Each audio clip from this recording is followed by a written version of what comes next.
त्रिदलं त्रिगुणाकारं त्रिनेत्रं च त्रियायुधं त्रिजन्म पापसंहारं एकबिल्वं शिवार्पणम् त्रिशाखैः बिल्वपत्रैश्च अच्छिद्रैः कोमलैः शुभैः तव पूजां करिष्यामि एकबिल्वं शिवार्पणम् कोटिकन्या महादानं तिलपर्वतकोटयः काञ्चनं शैलदानेन एकबिल्वं शिवार्पणम्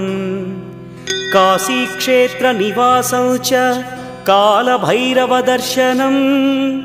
प्रयागे माधवं दृष्ट्वा एकबिल्वं शिवार्पणम् इन्दुवारे व्रतं स्थित्वा निराहारो महेश्वर नक्तं हौष्यामि देवेश